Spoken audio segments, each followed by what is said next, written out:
Es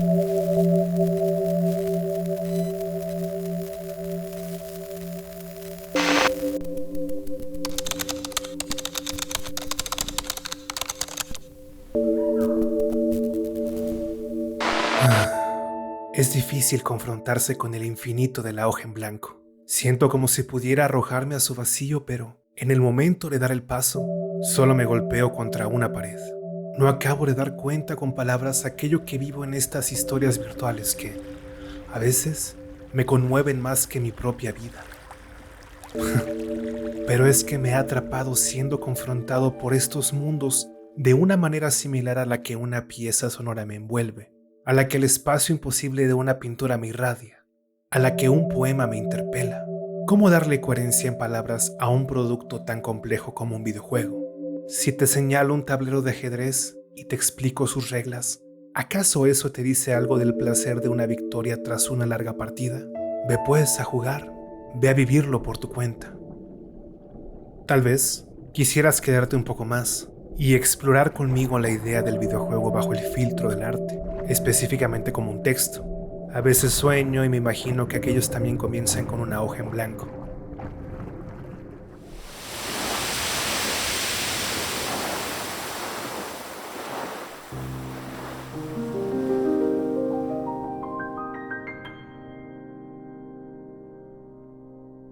No quiero dar una definición de arte que sirva como base para justificar a los videojuegos por dos razones en específico. Así como no existe una idea del concepto de arte que dé condiciones necesarias y suficientes para cubrir el amplio espectro de lo que se considera artístico, los videojuegos, al acumular varias disciplinas en un solo producto, aunadas a sus propias cualidades, se resisten a encerrarse en una sola descripción. Bendita sea nuestra época posmoderna.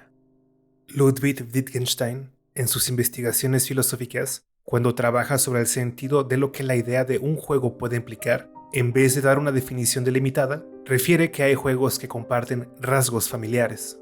En algunos se gana y se compite. En otros solo se juega por el placer de ejecutar acciones específicas.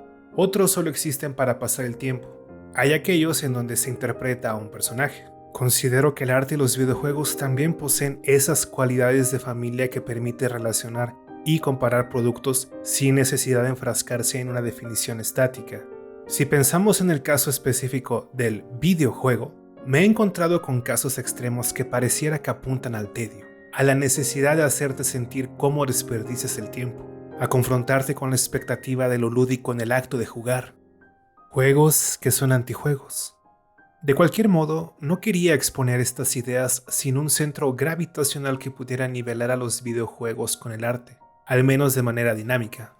Y fue entonces cuando, al casi terminar la primera versión de mi guión, me encontré con una armadura conceptual que iluminó mi camino y me forzó a reescribir o readaptar casi todo el trabajo que ya tenía hecho.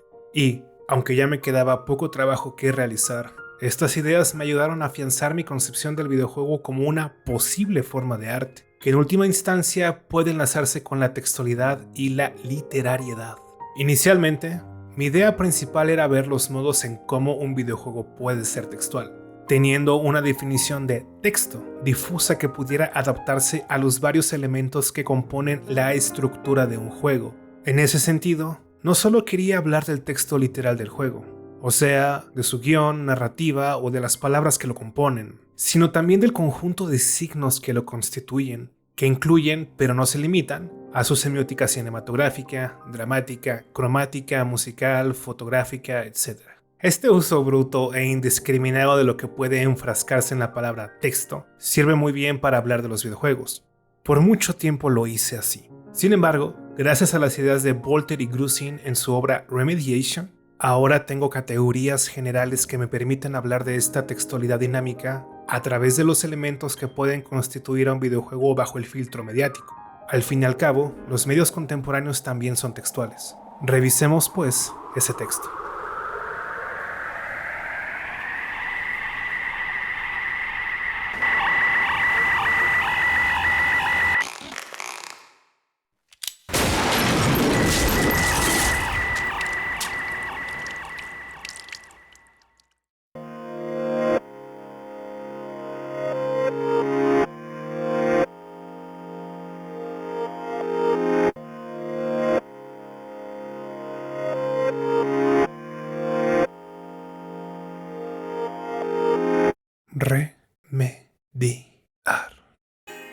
Para Voltaire y Grusin, la remediación significa la representación de un medio dentro de otro medio.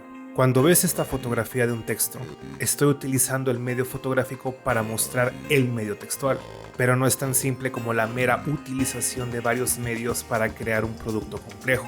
Lo importante para estos autores es la razón específica de por qué lo hacemos y la lógica interna con la que lo logramos. La razón de por qué existe la remediación refiere a una avidez por parte de nosotros, los espectadores, por lo real. Pero no están hablando de lo real en un sentido ontológicamente fuerte, sino con la realidad de la experiencia, con la respuesta emocional de los espectadores. ¿Con qué fuerza un medio me puede representar un mundo y cómo me hace sentir eso? La remediación, entonces, refiere a las maneras en que integramos medios dentro de otros para sumergirnos en eso que nos quieren decir. Para ello, la remediación versa de dos estrategias opuestas y contradictorias: la inmediatez y la hipermediatez. La inmediatez refiere a la búsqueda de borrar el medio mismo para acercarnos de la manera más directa posible a lo que se representa, con la intención de llevarnos a la inmersión total. Estos autores buscan una genealogía particular de este afán que no es nada nuevo. De entre los paradigmas más importantes que mencionan, se encuentran el desarrollo de la perspectiva matemática en la pintura, que pretende borrar al cuadro mismo para comprometernos con aquello que se representa. Y claro, si de perspectiva hablamos, el desarrollo de la fotografía es capaz de mostrarnos de manera más fácil para el artista una representación fiel del mundo. Después de la fotografía, tenemos el cine, que integra la secuenciación de varias fotografías, la actuación, la música, etc. Se desarrollan y complejizan los procesos y herramientas de representación. Obviamente no pretendo decir que toda la pintura, la fotografía o el cine buscan presentar una imagen verosímil u otorgar una inmersión de lo que muestran. Existe teoría de la pintura que busca su esencia en otros elementos, como el color puro. Así como en la fotografía, lo más propio de ella podría ser la luz, o en el cine, el tiempo. Vaya, esto no es una discusión sobre la esencia de estas artes. El punto a resaltar es que hay gente que considera como un valor estético qué tanto algunos productos artísticos pueden sumergirnos en eso que quieren decir. Por ejemplo, qué tanto olvido que una pintura es un cúmulo de pigmentos sobre un lienzo para atravesar la ventana del marco y posicionarme en eso que me está mostrando. En una sola frase, la inmediatez busca superar el ver a para elevarnos al ver a través de. Claramente, nuestras herramientas de producción actual exacerban la inmediatez. Cada vez podemos llegar a puntos más elevados en donde el medio mismo se borra para dejarnos ahí frente a lo que se representa. Por ejemplo, las salas de cine IMAX, que buscan abarcar casi todo el horizonte visual para sumergir al espectador en una película, o los efectos visuales aplicados a la imagen para poder darnos una sensación de fotorrealismo. Los ejemplos de la búsqueda de inmediatez son inagotables, ya que esta permea una porción considerable de las producciones artísticas actuales, particularmente las digitales. Y no solo me refiero a los ejemplos visuales que son más obvios. En nuestra época no es difícil o caro conseguir audífonos o monitores que nos den un goce sonoro capaz de transportarnos al estudio musical o al concierto. Sin embargo, la reina contemporánea de la inmediatez es la realidad virtual. Voltaire y Grusin ya escribían sobre ella en Remediation, pero la capacidad de representación de esa tecnología era todavía limitada en esa época. Más bien, su intento fallido de simulación le recordaba al espectador de un problema innato de la inmediatez. Cuando las herramientas y artilugios de inmersión no nos convencen, nos damos cuenta de que lo que estamos presenciando es solo un medio, cosa que también puede pasar incluso cuando la representación está bien implementada. De cualquier manera, las bondades de la realidad virtual desarrollada con procesadores, sensores y tarjetas gráficas cada vez más morbosas nos sitúan en espacios completamente fotorrealistas, ya sea que pretendan ser representaciones fidedignas de lo que vemos allá afuera o que nos transporten a mundos de ensueño.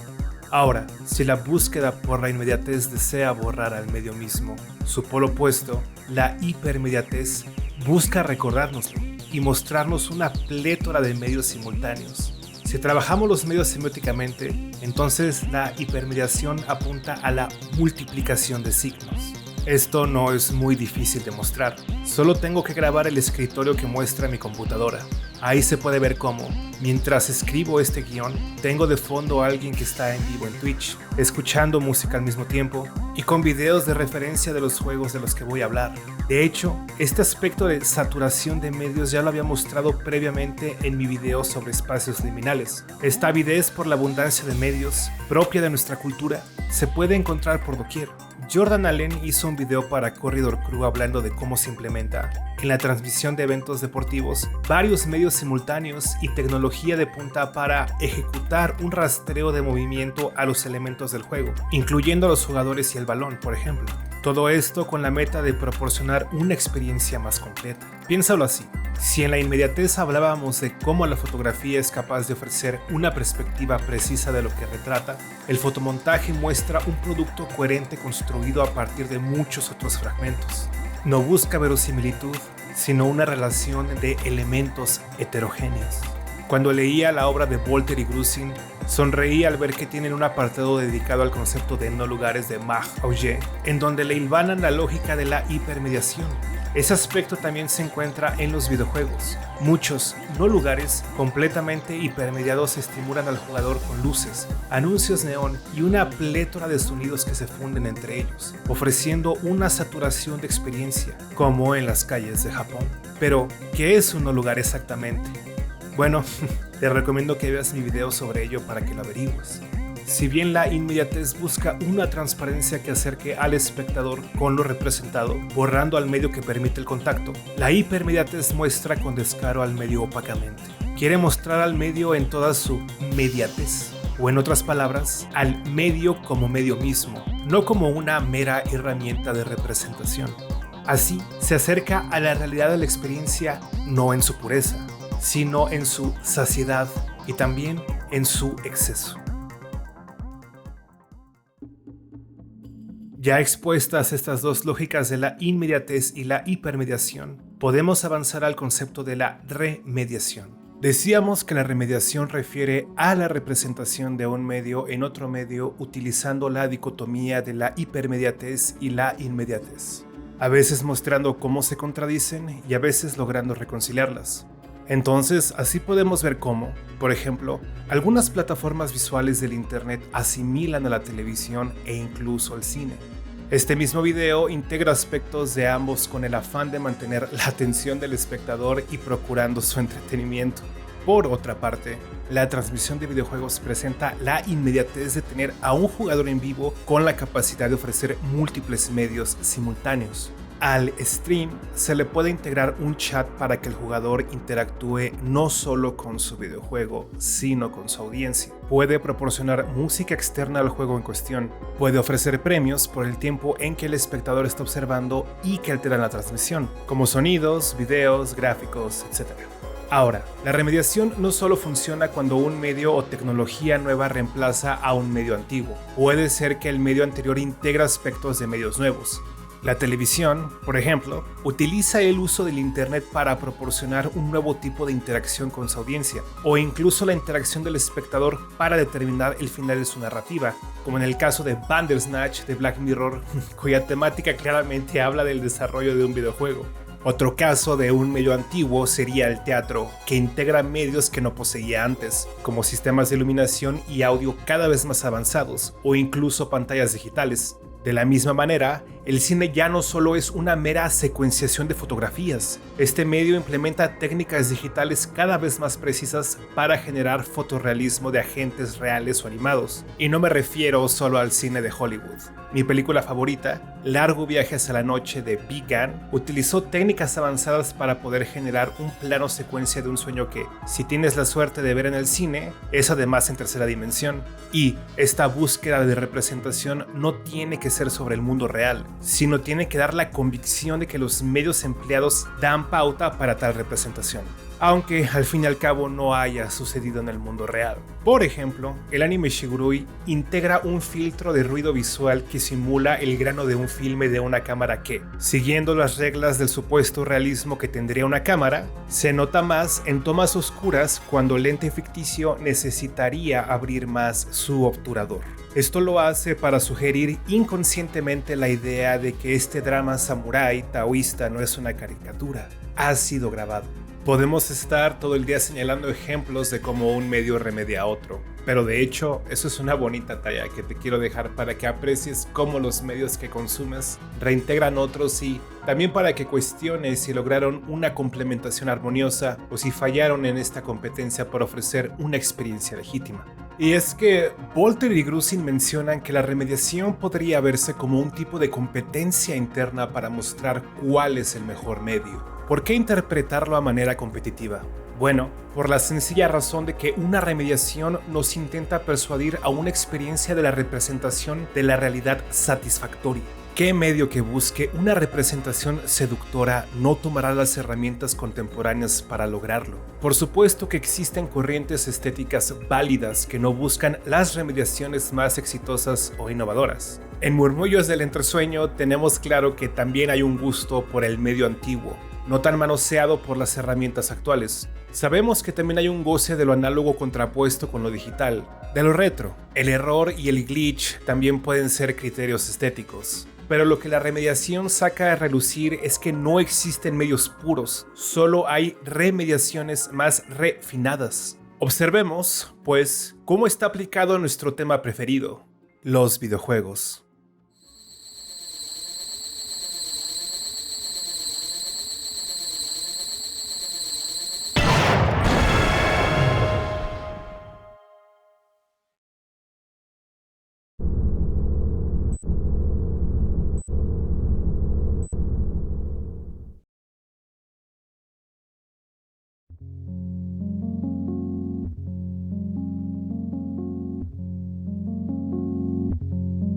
Procuré no dar muchos ejemplos sobre este medio en particular para poder dar una explicación de eventos más cotidianos, ya que la gente va más al cine o ve más la televisión en comparación con videojugar. No obstante, yo me atrevo a decir que el videojuego es la forma artística que más utiliza la remediación en sus diferentes niveles y configuraciones.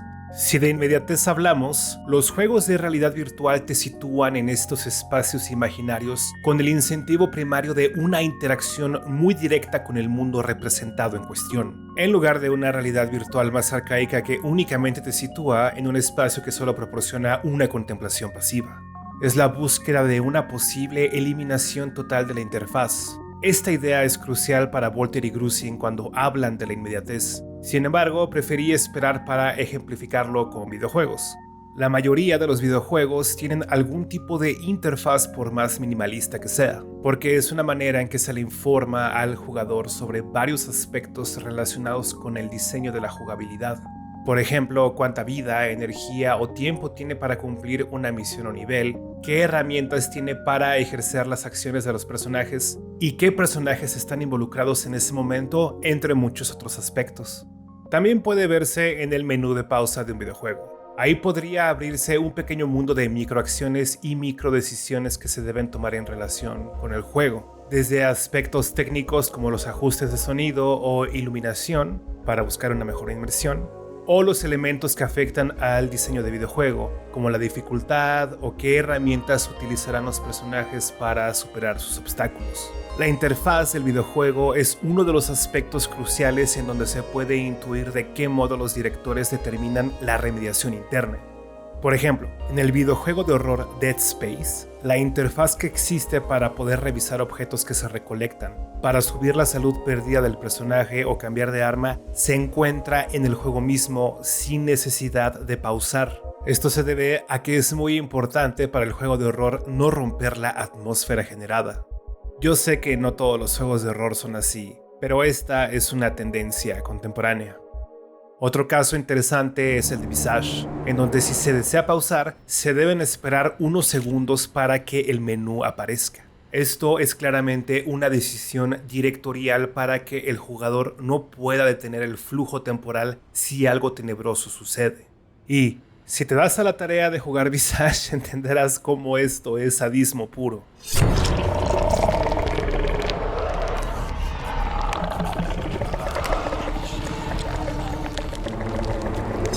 Pero al fin y al cabo sumerge más al espectador en ese mundo, que además es fotorrealista, no solo por las texturas en alta calidad que construyen la casa en donde se desenvuelve la historia de Visage, sino porque remedia a la cámara con el ángulo de primera persona, mejor conocido como POV.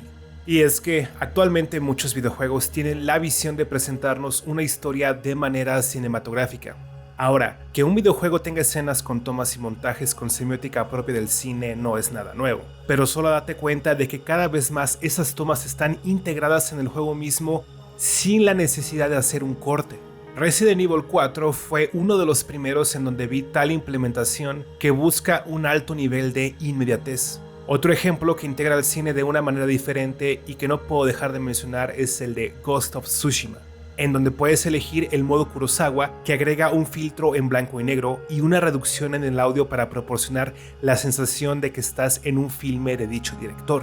Y si de samuráis en blanco y negro hablamos, Trek to Yomi aplica un efecto similar para dar ese sentimiento de Kurosawa. En muchas de sus tomas, la cámara usualmente está lejos del personaje, buscando encuadres panorámicos no muy íntimos que son más teatrales o contemplativos. Usualmente, se siente mucho el cambio de toma que, a su vez, infiere un cambio de escena, aunque de manera muy fluida. En contraposición, este sentido de intimidad al que me refiero tiene que ver con otra semiótica propia del cine. Por ejemplo, en Final Fantasy XVI, muchas interacciones tienen encuadres muy cercanos, pero cuando Dion besa a su amante secreto, la cámara se aleja completamente y una vez terminado el beso, la cámara se acerca de nuevo. Esto es un claro signo de que ese beso es un momento íntimo entre los personajes en donde tú, como espectador, solo tienes derecho a contemplar a distancia. Ese acercamiento y alejamiento hablan sutilmente. Ahora, si bien el videojuego implementa al cine y las decisiones del director con respecto a ese medio, tienes que tomar en cuenta que, como jugadores, en muchos videojuegos tenemos la oportunidad de tomar el papel no solo del personaje, sino del director mismo. Los juegos tienen reglas y eventos narrativos programados, pero nosotros decidimos cómo llegar a ellos. Nosotros decidimos cómo acomodar la cámara que nos cuenta la historia. Decidimos qué acciones toma el personaje para superar sus niveles. Es muy bello, por ejemplo, el caso de Undertale, cuyo final más conmovedor se logra si y solo si el personaje no mató a ningún enemigo en toda la jornada. Y no solo eso, muchos videojuegos no solo nos permiten tomar fotografías y video de lo que acontece, sino que el acto de retratar o grabar son parte de las acciones que debemos ejercer en el juego. Así, se pueden ofrecer las opciones de eliminar a personajes o la interfaz para que no haya un rastro externo en aquello que se retrata. Es una hermosa manera en que el director nos habla y nos dice: ven a conmoverte y dirigir este maravilloso mundo construido para ti. Por otro lado, si bien la implementación cinematográfica de la cámara en los videojuegos es muy conocida hasta por gente externa al mundo de este medio, ¿qué hay del tiempo? Muchos juegos nos permiten cambiar cuántos cuadros o fotogramas por segundo se producen. Esto genera una sensación diferente en el flujo del tiempo. Vaya, hay algunas personas que prefieren el juego lo más fluido posible, acercándose a la manera en que vemos el mundo, o sea, a la inmediatez. Otras personas prefieren un flujo temporal con menos cuadros por segundo porque les da una sensación cinematográfica, tomando en cuenta que el cine clásico se grababa usualmente bajo un criterio de 23 cuadros por segundo. O también lo pueden hacer por una curiosa búsqueda de inmediatez diferente. Verás, ofrecer más cuadros por segundo significa que la consola o computadora que genera la imagen recibirá más carga y tal vez no logre cumplir su flujo temporal preestablecido en tiempo real. Consolas como el PlayStation 5 ofrecen la opción de darte más cuadros por segundo y por lo tanto un tiempo más fluido a costa de una calidad visual ligera o dramáticamente reducida, mientras que menos cuadros por segundo pueden ofrecer una calidad visual mayor.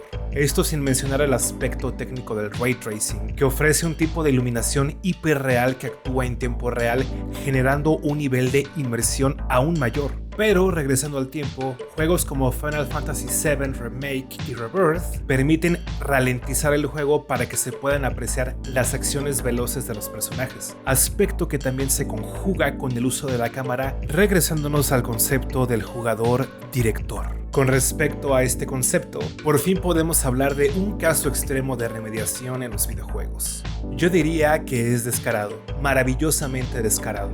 me alegro de haberme tardado escribiendo este guión porque cuando empecé todavía ni salía al público. Como dijimos previamente, hacer videos en YouTube puede ser una remediación de la televisión y también las transmisiones en vivo son una remediación de ese contenido inmediato de la tele, por ejemplo, el de los noticieros. También mencionamos que muchos juegos nos sitúan en el lugar del director para poder controlar esta cámara que no es metafórica. Ya que tenemos estos elementos, quiero hablarte de Content Warning. ¡Qué increíble juego!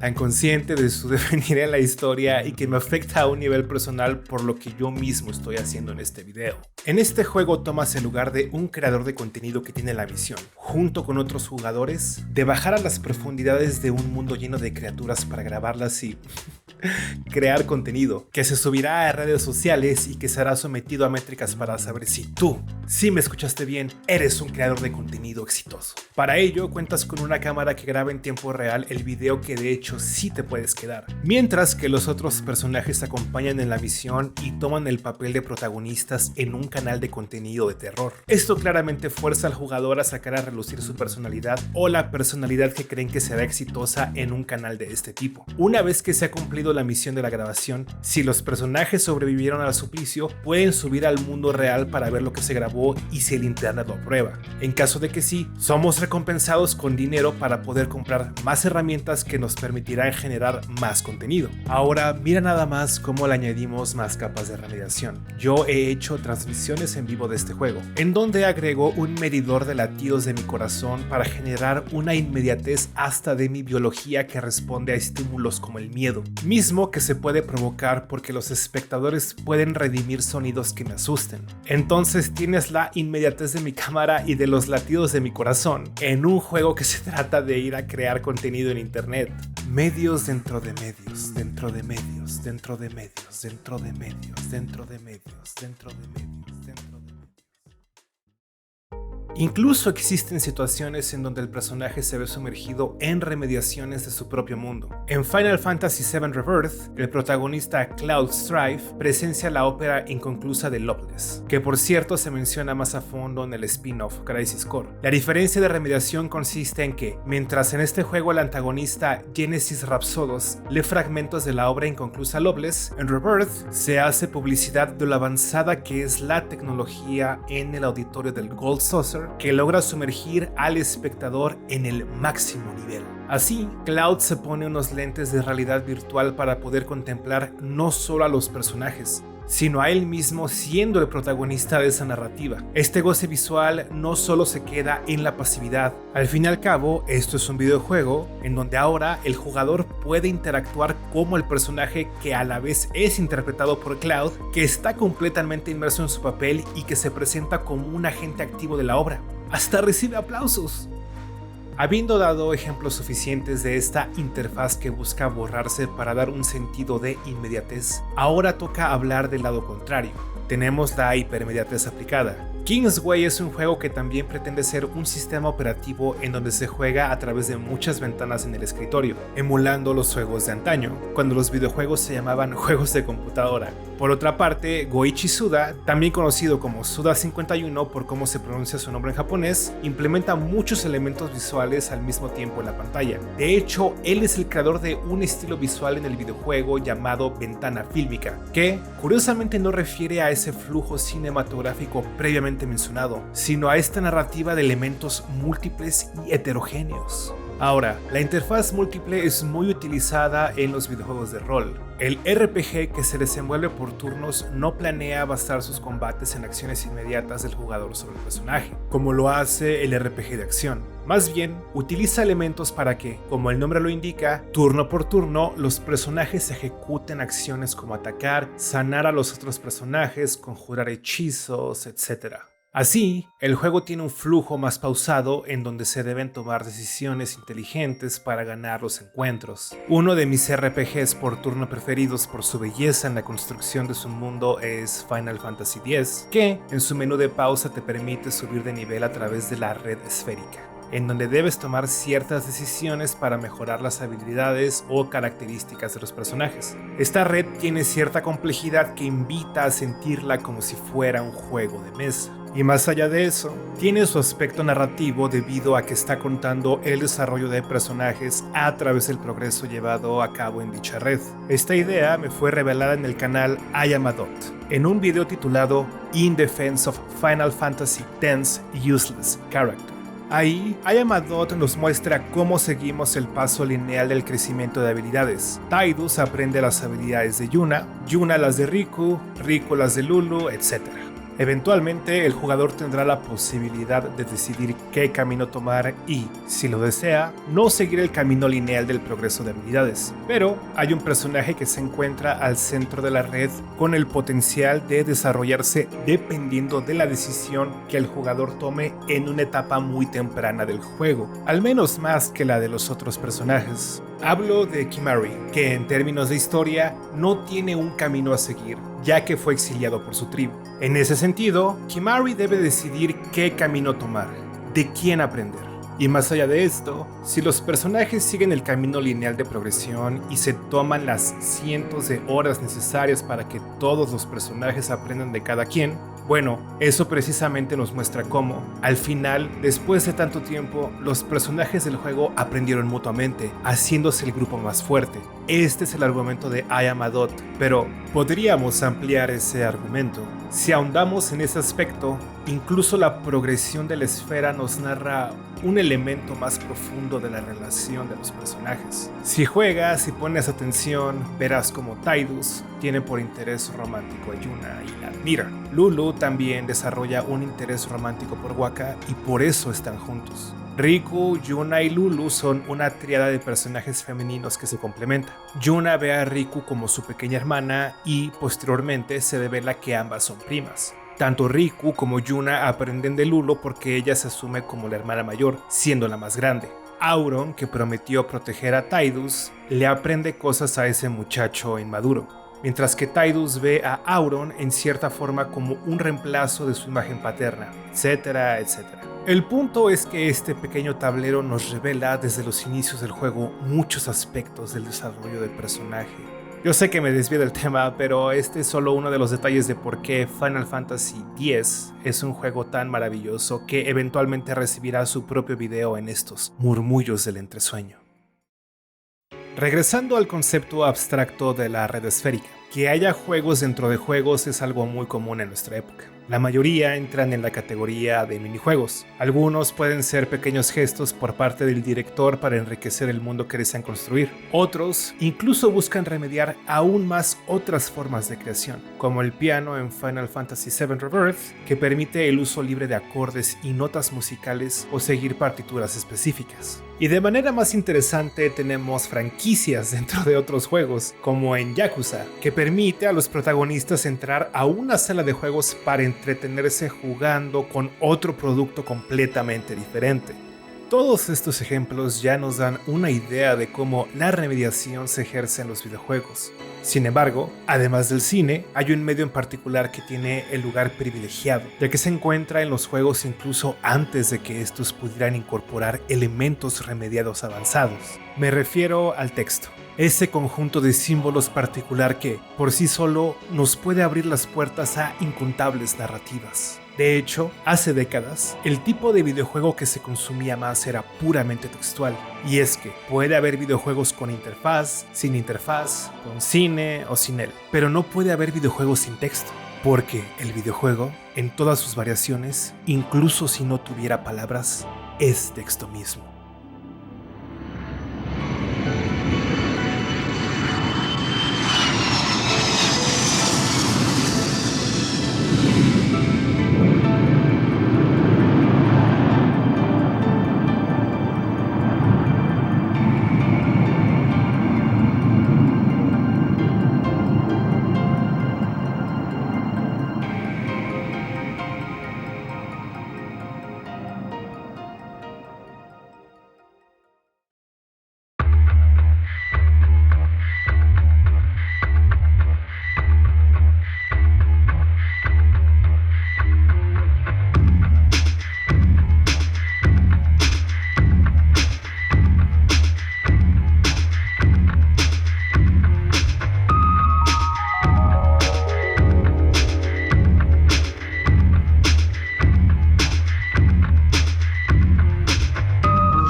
¿Cómo podemos decir que el videojuego es textual aunque no tenga palabras? Bueno, definir qué es un texto o la textualidad del texto nos conduce a un laberinto similar a cuando nos preguntamos por una definición del arte. Y no es que la pregunta por la esencialidad de los conceptos no valga la pena. A veces hay más belleza en la pregunta que en la respuesta. Más bien, por motivos de brevedad, destacaré 3 elementos de la relación entre un videojuego y un texto que mantengo implícitos en mi análisis textual y que nos servirán para por fin construir un edificio conceptual de análisis del videojuego como un producto remediado siempre textual.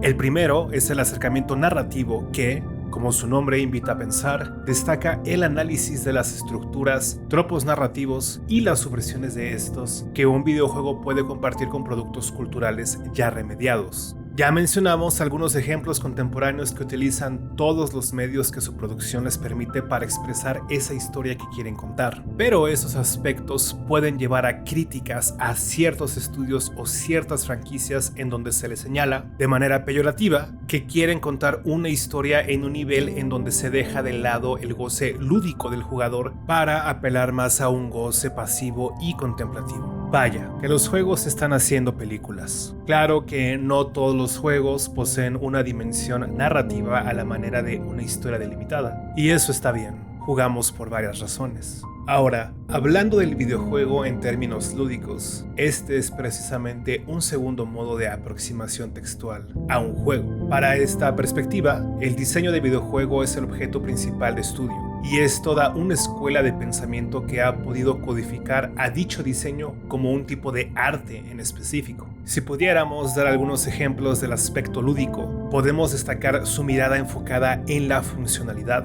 en sistemas abstractos basados en reglas o en simulaciones interactivas que se desenvuelven a la hora de jugar, en las habilidades de los personajes que ayudan a cumplir metas, en qué objetos existen en el mundo del videojuego y de qué manera nos relacionamos con ellos, de qué modo está balanceada la curva de aprendizaje y dificultad que se nos presenta, qué características modales y genéricas puede tener y qué preguntas puede plantear. ¿El videojuego en cuestión es un first-person shooter? ¿Es un RPG? ¿De qué manera se adapta a su género y de qué manera innova? ¿De qué forma nos atrapa y nos mantiene jugando? Un tercer modo de análisis más clásico que puede adaptarse a un videojuego es su posicionamiento como texto en el sentido semiótico. Pero no me refiero a la semiótica, por ejemplo, de un lenguaje visual, sino a una consideración del videojuego como un modo de comunicación verbal y textual, que se presta fácilmente a un estudio que revise la relación entre los significantes y significados que están en juego en el juego. Una aproximación así desarticula al videojuego de sus características propias y fuerza a este producto cultural a una suerte de puesta en escena de símbolos descifrables y analizables, dejando de lado otros aspectos que suceden simultáneamente cuando se juega. No obstante, un buen desarrollo semiótico permite la creación de símbolos que pueden constituir a un videojuego como un producto artístico.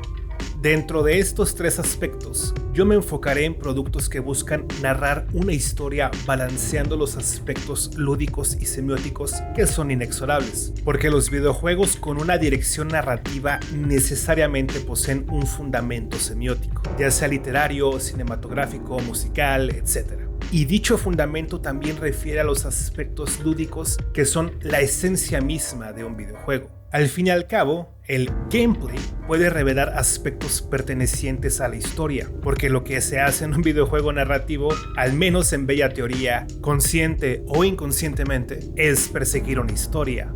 Pues verás, la textualidad del videojuego no es la de una literatura pasiva, es cibertextualidad.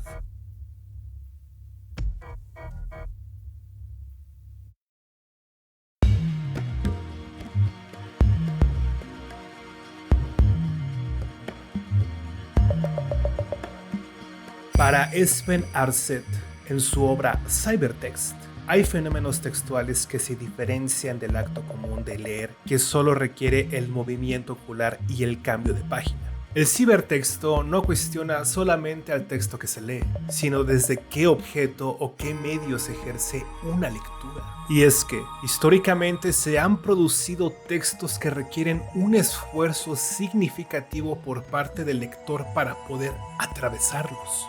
Yo sé que cuando menciono la palabra ciber, inmediatamente vienen a la mente ideas de lo virtual, lo digital o lo electrónico. Realmente, para Arset los cibertextos han existido desde hace mucho atrás. Un ejemplo clásico es el I Ching, cuyo sentido no involucra una lectura lineal de inicio a final. En esta pieza es necesario la utilización de monedas y la creación de hexagramas para dirigirse a pasajes específicos, buscando, con una pregunta previa hecha por el lector, una guía.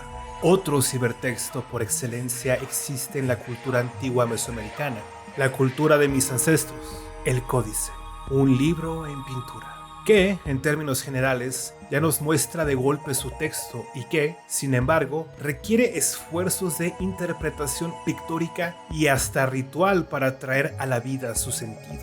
Si buscamos ejemplos contemporáneos, podemos mencionar 100.000 millones de poemas de Raymond Queneau, que invita al lector a una mezcla libre de los versos de 10 sonetos que no solo poseen el mismo esquema rítmico, sino también el sonoro. Estos productos abundan en prácticamente todas las culturas, pues la idea del libro como un texto lineal solo abarca una breve sección en el espectro de la escritura.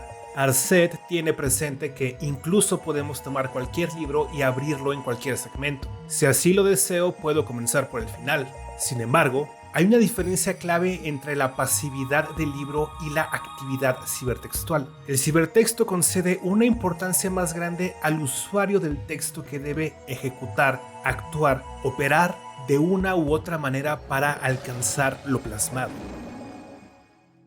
Ya no es oscuro entender por qué el videojuego es un producto cibertextual privilegiado, porque su historia no se me da solo con un acto pasivo. Debo luchar por ella, debo jugar por ella. Ya sea avanzando niveles, consultando el diálogo de los personajes, investigando el archivo multimedia que se me presenta. El videojuego, en su concepto de cibertexto, no solo cuestiona al texto que se lee, cuestiona desde dónde se lee.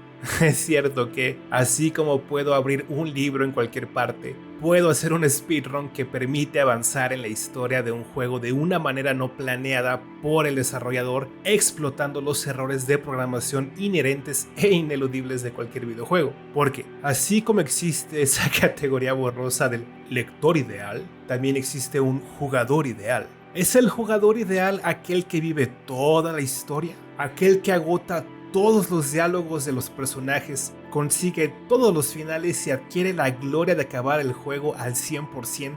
Es aquel que en Silent Hill 3 sacrifica horas para resolver con sus propios medios los acertijos poéticos que dan referencias directas a Shakespeare y que incluyen ecuaciones matemáticas? No lo creo. El diseño de videojuego de Hidetaka Miyazaki está basado en su experiencia de vida. Cuando él era joven, no sabía mucho inglés y, como pasatiempo, iba a la biblioteca a llenar su mundo de fantasía, sin entender por completo el texto con el que se confrontaba. Así, la historia de Dark Souls y otros productos de su estudio no se cuentan de manera explícita. Se averiguan fragmentos a partir de las descripciones de objetos, armas y armaduras. Los diálogos de los personajes pueden ser contradictorios y, dependiendo de las decisiones del jugador, algunos caminos narrativos se cierran a través de una lógica interna que permite el nacimiento de otros. Por ejemplo, hay historias particulares subordinadas al momento en que hables con los personajes. Si nunca hablas, su voz nunca será escuchada, su final no se llevará a cabo. Y si hablas con ellos, usualmente se enfrentan a un final trágico porque, si de verdad investigas lo que sucede en Lordran, Drangleic o Lothric, te darás cuenta de que tú eres el villano. Pero es difícil darse cuenta, porque Miyazaki no busca que conozcas por completo esta narrativa de por sí ya oscura. Quiere que, como a él le pasó de niño, tengas una impresión incompleta de los mundos que atraviesas. Desea que llenes los vacíos con tu imaginación y tus actos interpretativos. No eres meramente un lector voyeurista. Posees el placer de la influencia. Así, Regresando al cibertexto de Arset, ya podemos ver cómo estos tipos de textos son máquinas que generan una simbiosis entre el signo, el operador y el medio. ¿Cómo? Un cibertexto no existe meramente en la conciencia de quien lo lee pasivamente, como en una idea clásica y simple de libro, que solamente presenta signos para ser interpretados. Ahí no hay una gran diferencia entre uno físico y uno digital. Sin embargo, la materialidad específica o, digamos, el medio en cómo se presenta el texto es crucial para poder atravesarlo. Y el operador que precisamente ejerce el acto de atravesar tiene una influencia específica que lleva al texto a posibilidades diferentes bajo las reglas específicas presentadas por el conjunto de signos. Arset remarca la diferencia ontológica entre las posibles lecturas del texto y el medio mismo donde se presenta, pues si concebimos que existen varias lecturas del texto, implícitamente estamos acordando que nunca podemos alcanzar a un texto en su esencia. La interpretación del texto siempre está mediada por el contexto sociohistórico del lector real. Pero, por ejemplo, la recepción de un libro se transforma a partir de elementos como su edición, crítica e incluso la publicidad que se da y, para poder hablar de dichos aspectos externos que serán muy importantes en nuestras investigaciones subsecuentes, es hora de dirigir nuestra mirada hacia otro método de análisis literario: la transtextualidad.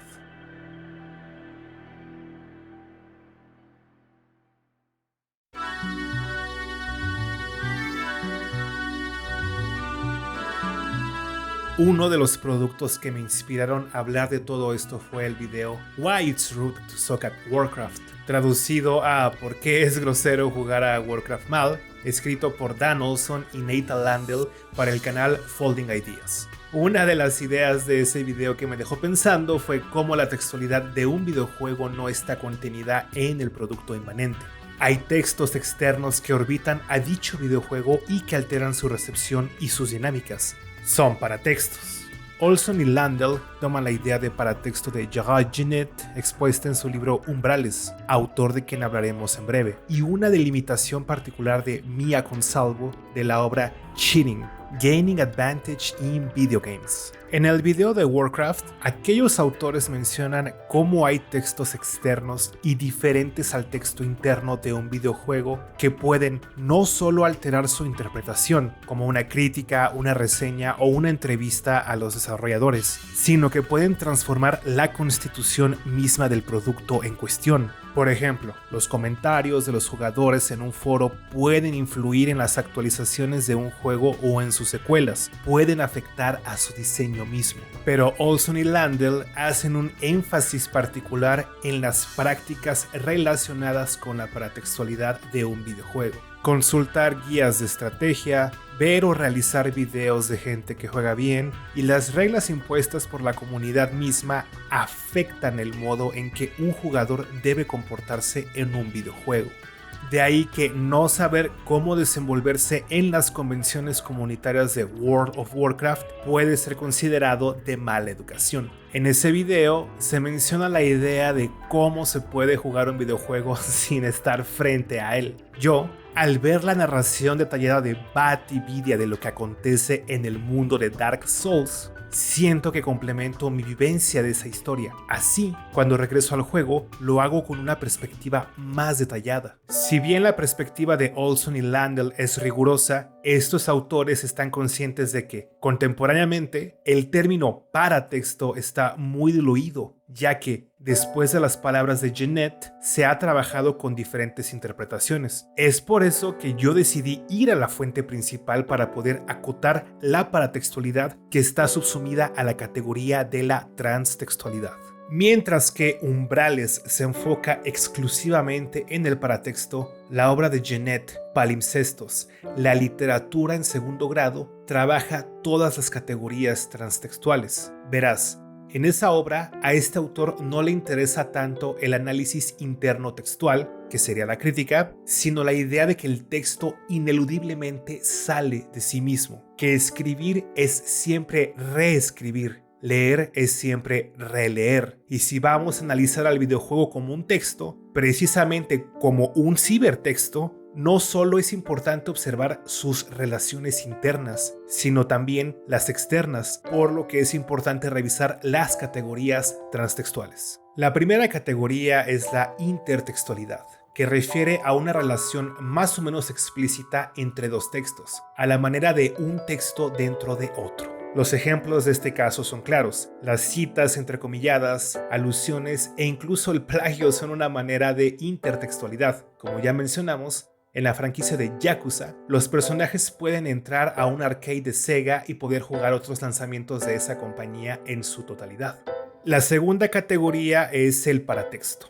Ya mencionamos aspectos aplicados a los videojuegos. Sin embargo, históricamente Genet piensa más en prólogos, ilustraciones, notas al pie, esbozos, portadas, epígrafes. Es toda esa textualidad que orbita a un texto original y que puede alterar ampliamente su interpretación. Este video de Murmullos del Entresueño es un paratexto de todos los temas, obras y autores que toca. Y a su vez, los comentarios que reciba este video serían un paratexto. La categoría del paratexto ha dado pie a mucha discusión porque es fértil en preguntas tales como ¿qué pasa con las ediciones, los borradores, los esbozos, las versiones previas? ¿Qué pasa con las obras póstumas? ¿El autor hubiera querido que se publicaran de haber seguido con vida?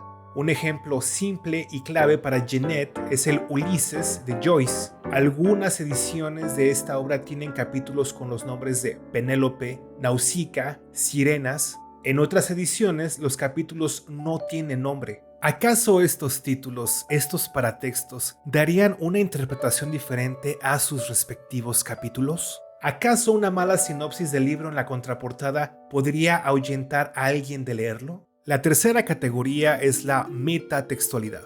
Genet piensa en lo que se denomina comentario, que une a un texto con otro a través de una relación crítica. Tal unión no es necesariamente explícita, no requiere una cita textual como en la intertextualidad. La metatextualidad puede permanecer implícita. Piensa en los autores que han criticado generaciones de escritores u olas de pensamiento sin tener la necesidad de ir citando a cada autor u obra. Puede producirse una crítica a partir del espíritu o estructura de lo que se habla. En términos de videojuego, entre los capítulos de la historia de No More Heroes 3, Travis Touchdown comenta las películas de Takashi Miike y menciona por qué algunas le gustan más que otras. La architextualidad es la siguiente categoría, y también es un modo que se articula a través de la paratextualidad. Genet menciona su naturaleza silenciosa y taxonómica.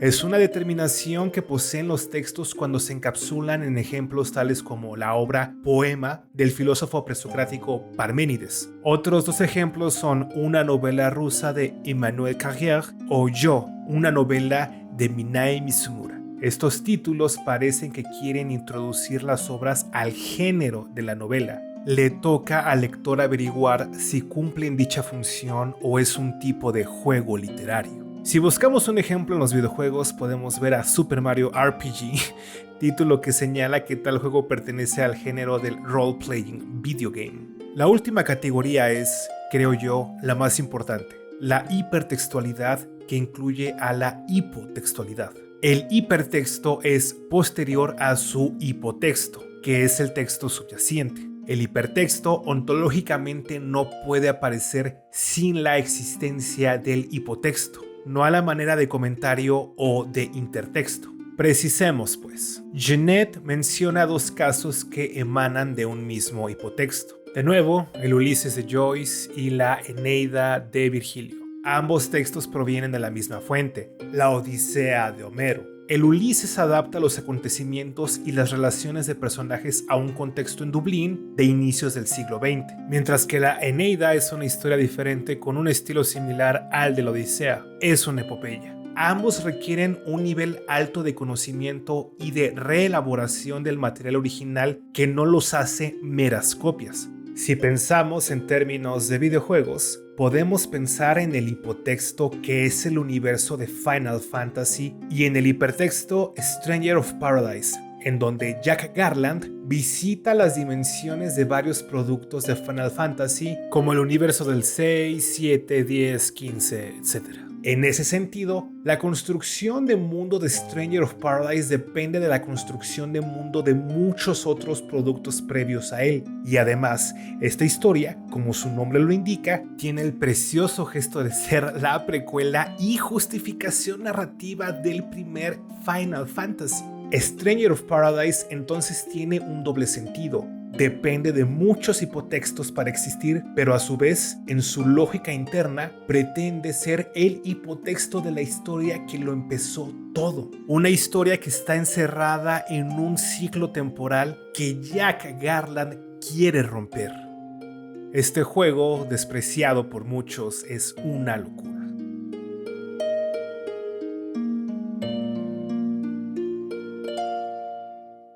Ya mencionadas las categorías de la transtextualidad, ¿por qué digo que la hipertextualidad es la categoría más relevante? Porque creo que es la que reflexiona más sobre la imposibilidad de un texto de ser completamente único. Es un reconocimiento de las influencias previas que permean todos los textos. Es el reflejo de que toda la literatura existe en segundo grado. Evocar el texto antes del texto. Llamar al texto después del texto. Estoy consciente de que Jeanette claramente trabaja textos literarios y yo ejemplifico con videojuegos, por lo que hay que contestar la pregunta forzada. ¿Es posible adaptar las ideas de Jeanette a otros medios como el cine, la televisión o los videojuegos? De buenas a primeras puedo contestar que sí. Muchos productos de estos medios artísticos comienzan con la metafórica hoja en blanco, que nos urge a callar su imperioso grito plasmando algo sobre ella. Es por eso que comencé con esa misma metáfora. Se cuentan historias, se imaginan encuadres, se diseñan niveles, se escucha música en el alma. Vamos pues a los textos mismos, los videojuegos.